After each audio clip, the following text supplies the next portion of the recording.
Fala galera, tô aqui com a continuação do vídeo que na física tudo é 3. Se liga, pensei aqui em 3 tipos de equilíbrio, um em cada física para você. Presta atenção. Primeiro equilíbrio estático, segundo equilíbrio térmico e terceiro equilíbrio eletrostático. Show? Fechou o vídeo. Mentira, ó. O equilíbrio estático é quando a força resultante é igual a zero. Show? Se eu estou em equilíbrio estático, força resultante igual a zero. Segunda lei de Newton, a soma de todas as forças é igual a zero. Tranquilo? Terceira, segundo, né? Equilíbrio térmico. Quando que eu tenho equilíbrio térmico, gente? Equilíbrio térmico é quando cessam, não há transferência de calor entre os corpos, beleza? E aí, eu só posso afirmar que nós vamos ter a mesma temperatura. Então, se a questão diz, não sei o que lá, está em equilíbrio térmico, então a gente tem a mesma temperatura.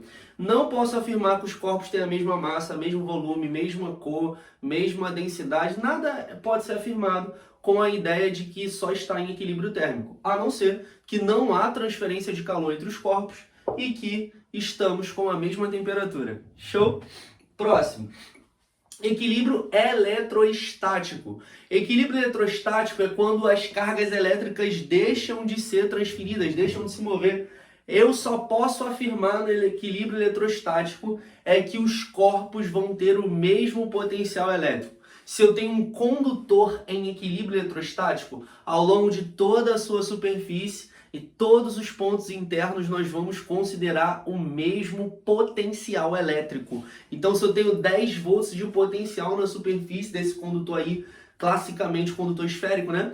Então, se eu tenho 10 volts de potencial num ponto da superfície, todos os outros pontos têm que ter o mesmo potencial. Por quê? Porque aí as cargas não vão, eu não vou ter um fluxo ordenado, um movimento, eu não vou ter corrente elétrica, porque não há diferença de potencial. E isso faz todo sentido, porque ele está em equilíbrio. Então as cargas não podem ser sujeitas a um movimento, né? Se tiver trabalho, tem variação da energia cinética. Quem estudou Física 3 sabe que trabalho é o quê? Isso aí, U vezes Q. Eu preciso de diferença de potencial para realizar trabalho, para ter variação da energia cinética. Então pensa, me ajuda. Se é estático, força resultante igual a zero. Térmico tem as mesmas temperaturas. E eletrostático eu tenho o mesmo potencial. No caso de condutores idênticos, né, aí a gente vai ter também a mesma carga no eletrostático. Mas se os condutores tiverem raios diferentes, quem tiver o maior raio vai ter uma maior quantidade de carga. Então, se o meu raio é o dobro do teu, eu vou ter o dobro de carga que você quando a gente atingir o equilíbrio eletrostático. Show? Então, equilíbrio eletrostático significa que eu vou ter o mesmo potencial. Tranquilo? Falando disso, a gente vai para os próximos 3. Fala galera, beleza? Então, aqui eu tenho 3 regiões, eu tenho 3 regiões de campo elétrico, 3 regiões de potencial elétrico para o condutor esférico oco em equilíbrio eletrostático. É bem específico, mas a EA cobra isso de vez em quando, cara, acho que na penúltima ou na antepenúltima prova. Então eu tenho 3 regiões, eu tenho um condutor esférico oco, eu tenho a região de dentro, a interna, né, a superfície e a externa. Presta atenção nisso, ele tem que estar em equilíbrio eletrostático, beleza? Ou seja, equilíbrio eletrostático só pressupõe o quê? Mesmo potencial em todos os pontos internos e na superfície, gente. Então na superfície e no interior, o potencial é constante em todo ele. Então, se tu tem 10 volts na superfície, tem 10 volts dentro, em qualquer ponto interno, no meio, na ponta, em qualquer região da superfície ou interno, o potencial elétrico vai ser o mesmo, porque ele está em equilíbrio eletrostático. Show? No interior, o campo elétrico é zero, não pode ter campo elétrico resultante dentro no interior, né, do condutor, porque se tiver um campo elétrico resultante, eu teria uma força elétrica, eu poderia realizar trabalho e nada disso seria possível se eu estou em equilíbrio. Show? Então, no interior, anota condutor esférico, né, em equilíbrio eletrostático, no interior o campo elétrico é zero.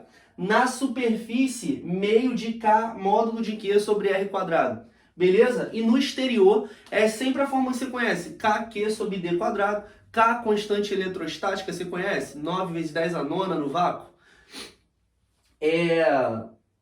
E D, presta atenção, D é a distância do ponto externo que você está analisando até o centro do condutor, beleza? Não é até a superfície não, é até o centro. Então é a distância do centro, do meio lá do condutor, né, esférico, até o ponto que você está analisando. Cuidado para não cair na pegadinha, não é até a superfície. D é a distância do centro do condutor até o ponto que você está analisando. Potencial elétrico, como eu te disse, é constante. O no interior é igual ao da superfície e o externo, Q sobre D. Vale lembrar que o potencial pode ser negativo, né? Campo elétrico a gente calcula o módulo, as cargas são em módulo. Mas o potencial não, o potencial pode ser negativo. Show? Separei aqui 3 processos de eletrização, né?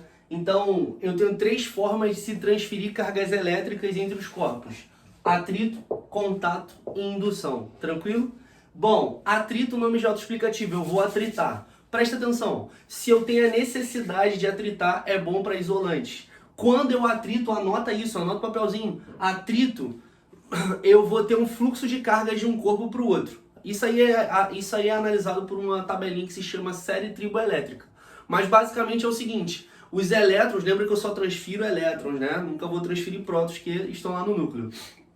Mas o atrito, o que vai acontecer? Eu vou ter um fluxo de elétrons de um corpo para o outro.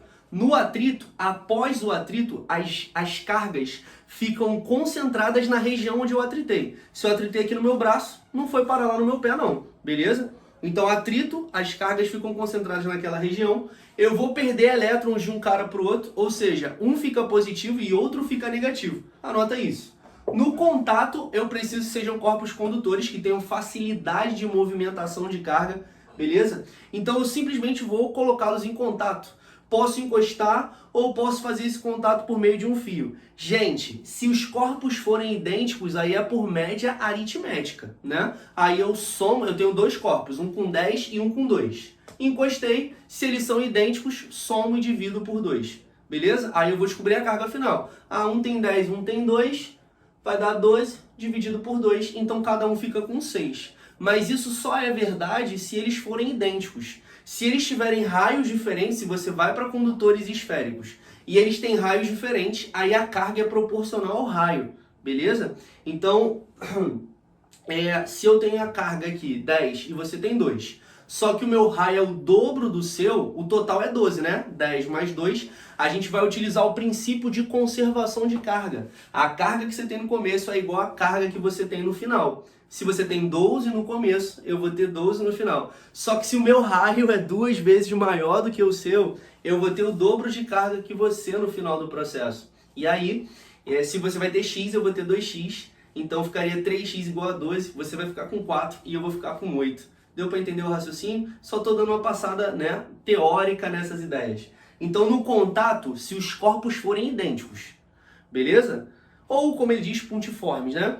Eu encosto os dois, aí eu vou somar e dividir por 2. Ah, mas se forem 3, Elias? Se forem 3, fica atento às palavras simultaneamente e sucessivamente. Simultaneamente são os 3 ao mesmo tempo. Aí você é somar Q1 mais Q2 mais Q3 e dividir por 3, porque é simultaneamente.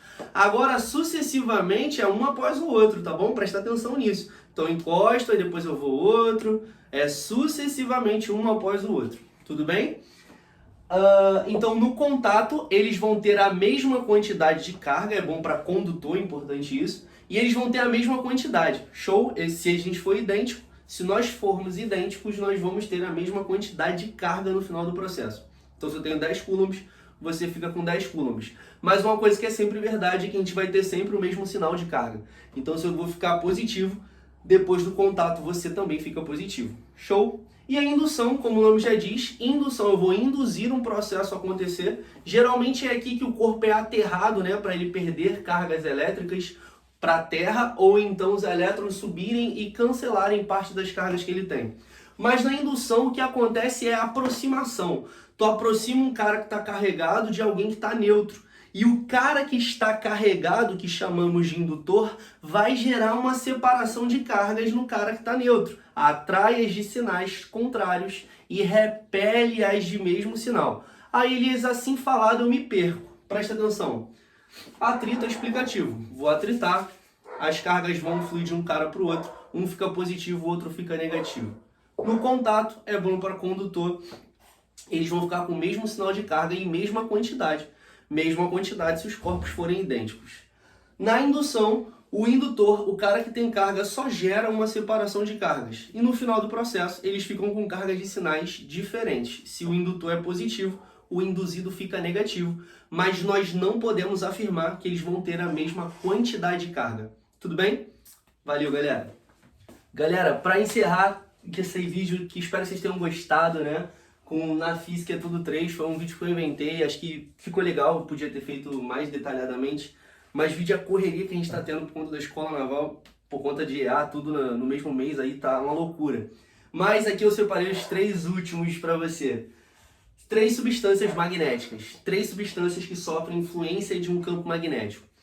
Ferromagnética para-dia, ferro para-dia, beleza? Então ferromagnética é aquela que na presença de um campo magnético indutor, na presença do campo de um ímã ou de um fio, por exemplo, ela vai se sentir induzida, ela vai se polarizar no mesmo sentido do campo indutor. Caraca, Elias, não entendi nada. É aquela que vai ser fortemente atraída por um ímã, por qualquer dos polos, seja pelo norte ou pelo sul, ela vai ser induzida e se polariza a favor, ou seja, ela vai ser fortemente atraída por um ímã ou por um cara aí que tem campo magnético. Show? Já a paramagnética é aquela que também é induzida a favor, na mesma direção do campo que está induzindo aí, que está se aproximando aí dessa substância.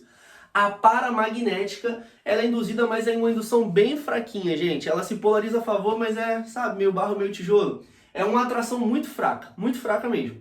Então a ferromagnética é aquela empolgação. Eu me polarizo a favor, tô contigo, vou ser atraído por qualquer polo. A paramagnética é uma atração fraquinha. Ah, valeu, vou. Tá.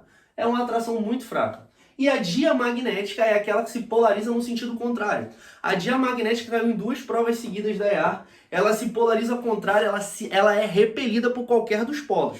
Tá bom? Então a substância diamagnética é aquela que na presença do campo magnético indutor de um ímã em si, ela vai se polarizar no sentido contrário à substância, de tal forma de se polarizar contrária. Ou seja, ela vai ser repelida. Um exemplo clássico é a água, né? Você pega ali um filtro e tal, aquele fiozinho d'água e aproxima um ímã, você vai ver que a água vai sofrer um desviozinho, vai ser repelida. Então a água é uma substância diamagnética, é um exemplo aí aleatório. Mas diamagnética é repelida por qualquer dos polos, ferro e paramagnética são atraídas. Só que a atração da paramagnética é bananadinha, é bem fraquinha. E a ferromagnética se atrai fortemente. Falando dos campos que esses caras vão ser induzidos, ferromagnética se polariza, né, no mesmo sentido do campo, paramagnética também, e a diamagnética é que se polariza no sentido oposto, assim sofrendo repulsão. Galera, um beijo, comenta aí alguma coisa que eu tenha esquecido, né, de citar aí, que você percebeu que é tudo 3. Espero que vocês tenham curtido, façam uma excelente prova. Um beijão e até o próximo vídeo.